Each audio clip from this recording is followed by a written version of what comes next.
marunong gumawa ng rocket ship katulad nito. So yan, tuturo natin sa'yo. Kaso nga lang ang pagkakalam ko is for Java lang to. So kung naka-Java ka is pwede mo na itong gawin. So let's go. Dali lang naman to. So maglagay lang kayo ng observer, then lagyan nyo siya ng slime block. And sa magkabila is maglagay lang kayo ng piston, then lagyan nyo uli ng slime block. Ngayon is i-form na natin yung ating rocket ship. So kaya nyo lang itong ginagawa ko, madali lang naman to. So gumamit lang tayo dito ng slab, ng stair, at ng mga blocks para sa katawan ng ating rocket ship. And then after that, dito tayo sa likod, maglagay ulit tayo ng observer and then piston na may sticky. Then dito is maglagay ulit tayo ng dalawang blocks. So ayan. Ngayon is gagawa na tayo ng switch para sa ating rocket ship para siya ay makalipad. So madali lang naman to guys. So maglagay lang tayo dito ng piston para itulak niya tong blocks na to at ma-activate yung ating observer.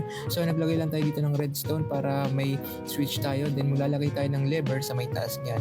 And then dito is maglalagay rin tayo ng hagdanan. So lagay lang tayo dito ng slab. Pero gumamit lang tayo dito ng rail kasi mukha naman siyang hagdanan. So hanggang taas yan. So ayan na guys.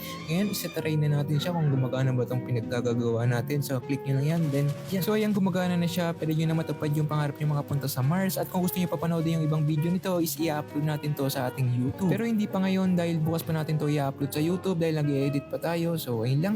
So gusto mo na bang pumunta sa Mars? Wow! Ang ganda naman ng bag na to. So gusto mo na bang pumunta sa Mars? Kaso nga lang hindi